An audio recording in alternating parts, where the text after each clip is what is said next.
नमस्कार। आज हम बात करने वाले हैं भारत के अगले कह सकते हैं हाई ग्रोथ इंजन के बारे में। जी हाँ, मैं बात कर रहा हूँ फूड प्रोसेसिंग और एग्रीटेक की। ये एक ऐसा सेक्टर है जो नए दौर के एंटरप्रेन्योर्स के लिए आप कह सकते हैं भविष्य लिखने वाला है।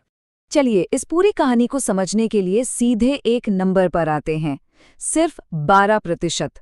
बताइए क्या है? हमारे देश में जो भी कृषि उपज होती है उसका सिर्फ और सिर्फ 12% ही प्रोसेस हो पाता है। अब एक नज़र में तो ये एक बहुत बड़ी प्रॉब्लम लगती है ना? लेकिन अगर इसे एक एंटरप्रेन्योर की नज़र से देखें तो ये प्रॉब्लम नहीं, ये एक बहुत बड़ा मौका है। इस मौके को और अच्छे से समझने के लिए जरा ये तुलना देखिए। भारत में हम कहाँ हैं? 10 से 12% पर, और डेवलप्ड इकोनॉमीज वो 60 से 80% तक पहुंच चुके हैं। मतलब ये जो इतना बड़ा गैप है ना, यही वो मौका है, यही वो अपॉर्चुनिटी है।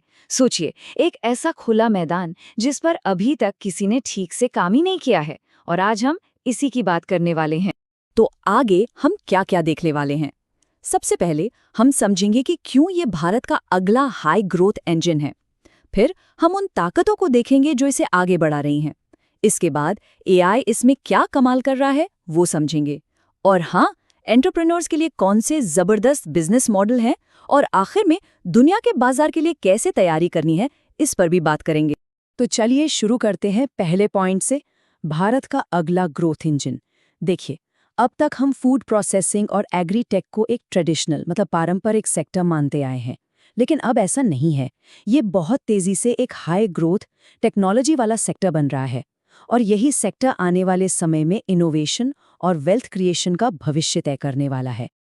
अब सोचिए, ऐसा क्यों हो रहा है? असल में कई सारी बड़ी बड़ी ताकतें एक साथ मिलकर इस सेक्टर को आगे धकेल रही हैं। जैसे हमारे शहर तेजी से बढ़ रहे हैं, लोगों के खाने पीने का तरीका बदल रहा है। दूसरी तरफ सस्टेनेबिलिटी और फूड सिक्योरिटी की ज़रूरतें बढ़ रही हैं। और तो और पूरी दुनिया में इंडियन खाने की डिमांड बढ़ रही है। टेक्नोलॉजी और एआई का इस्तेमाल तेजी से हो रहा है, और सरकार भी पीएलआई जैसी स्कीम्स से पूरा सपोर्ट दे रही है। तो जब ये सब एक साथ होता है ना, तो इस सेक्टर के लिए एक कह सकते हैं परफेक्ट माहौल बन जाता है। चलिए अब थोड़ा और गहराई में जाते हैं और उन ताकतों को समझते हैं जो इस बदलाव को ड्राइव कर रही हैं। हम यहाँ बात कर रहे हैं उन वजहों की जो 2026 से लेकर 2040 तक इस सेक्टर को रॉकेट की तरह आगे ले जाएंगी। और ये कोई छोटी मोटी बातें नहीं हैं, ये लॉन्ग टर्म ट्रेंड्स हैं जिन पर कोई भी एंटरप्रेन्योर एक मजबूत टिकाऊ बिजनेस बना सकता है। तो सवाल ये है कि इस एग्रीटेक बूम के पीछे आखिर है क्या? देखिए, इसके 3 मेन पिलर्स हैं। पहला, हम सबका यानी कंज्यूमर्स का बदलता हुआ बर्ताव। अब हमें रेडी टू ईट और हेल्दी खाना चाहिए। दूसरा, एक्सपोर्ट का जबरदस्त पोटेंशियल। और तीसरा, टेक्नोलॉजी और एआई का बढ़ता हुआ दखल। ये तीनों चीजें मिलकर इस इंडस्ट्री का पूरा नक्शा ही बदल रही हैं। अब आते हैं तीसरे और शायद सबसे जरूरी हिस्से पर, एआई की गेम चेंजिंग भूमिका। और देखिए, हम यहाँ एआई को बस एक बज़वर्ड की तरह नहीं देखेंगे। नहीं, हम इसे एक ऐसे फंडामेंटल टूल की तरह समझेंगे जो आज के फूड प्रोसेसिंग में एफिशिएंसी, क्वालिटी और स्केल, मतलब बड़े पैमाने पर काम करना, इन सब को मुमकिन बना रहा है। और ये लाइन तो आप कह सकते हैं कहीं लिख लेने वाली है। एआई अब ऑप्शनल नहीं है, ये आपको दूसरों से आगे निकलने का जरिया है। मतलब एकदम साफ है, अगर इस फील्ड में कोई सीरियस बिजनेस बनाना है तो एआई के बिना काम नहीं चलने वाला। और एआई का जादू सिर्फ फैक्ट्री में नहीं चलता, ये तो फसल कटने से बहुत पहले ही शुरू हो जाता है। कैसे? एआई मॉडल्स ये बता सकते हैं कि फसल कितनी होगी, उसकी क्वालिटी कैसी होगी। सैटेलाइट और ड्रोन से पता चलता रहता है कि फसल की सेहत कैसी है। इसका फायदा क्या होता है? प्रोसेसर को एक जैसी क्वालिटी का कच्चा माल मिलता है, बर्बादी कम होती है, और हाँ, दाम तय करने में भी मदद मिलती है। अब बात करते हैं उस एक बड़ी सरदर्दी की जो हमारी सप्लाई चेन में हमेशा से रही है, फसल की बर्बादी। सोचिए, खराब टेम्परेचर कंट्रोल की वजह से 25 से 30% उपज यूं ही बर्बाद हो जाती है। एआई यहाँ पर सीधा सीधा सोल्यूशन देता है। वो डिमांड का अंदाजा लगाता है, स्मार्ट मॉनिटरिंग करता है और लॉजिस्टिक्स को बेहतर बनाता है। और यहीं पर एंटरप्रेन्योर्स के लिए मौका है, ऐसे टेक प्लेटफॉर्म्स बनाने का जिनमें बहुत ज़्यादा फिजिकल एसेट्स की ज़रूरत नहीं।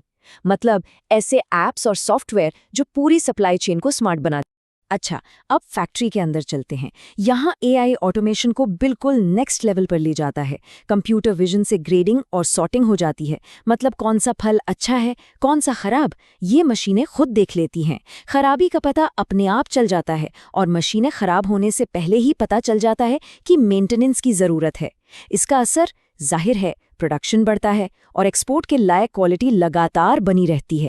देखिए, जब बात इंटरनेशनल मार्केट की होती है तो फूड क्वालिटी और सेफ्टी से कोई समझौता हो ही नहीं सकता। और यहाँ भी एआई एक हीरो की तरह काम करता है।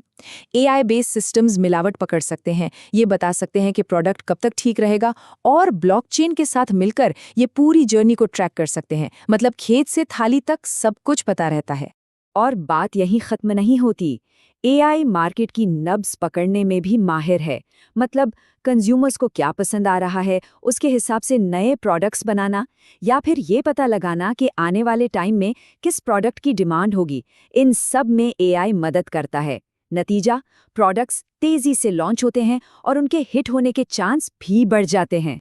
ठीक है, तो अब तक हमने ये तो समझ लिया कि एआई क्या क्या कमाल कर सकता है, लेकिन बड़ा सवाल ये है कि इसे बिजनेस में कैसे बदलें। तो चलिए अब चौथे हिस्से में चलते हैं और कुछ ऐसे जबरदस्त बिजनेस मॉडल्स पर नजर डालते हैं जो नए एंटरप्रेन्योर्स के लिए एक तरह से मौकों का मेन्यू कार्ड है। तो मोटे तौर पर एंटरप्रेन्योर्स के लिए 4 मेन रास्ते दिखते हैं।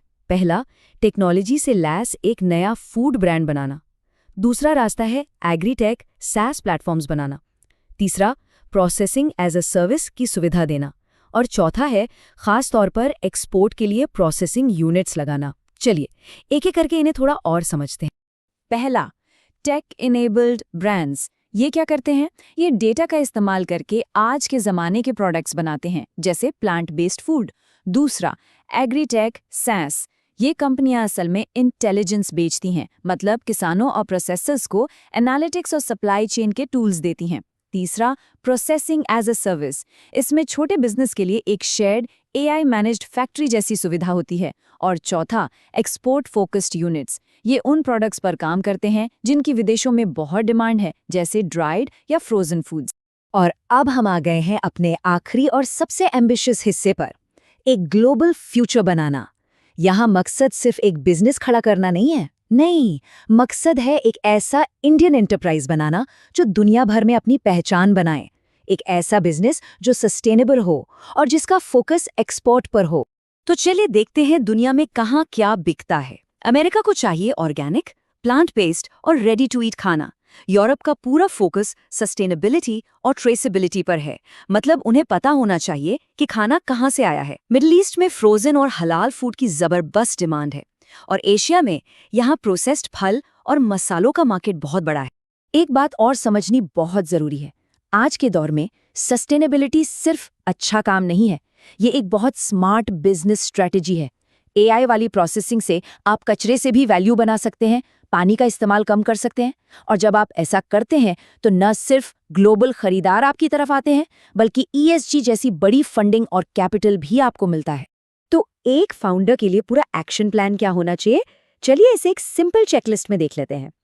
स्टेप 1, मार्केट में कोई असली गैप ढूंढिए, जैसे बर्बादी, क्वालिटी की कमी, कुछ भी।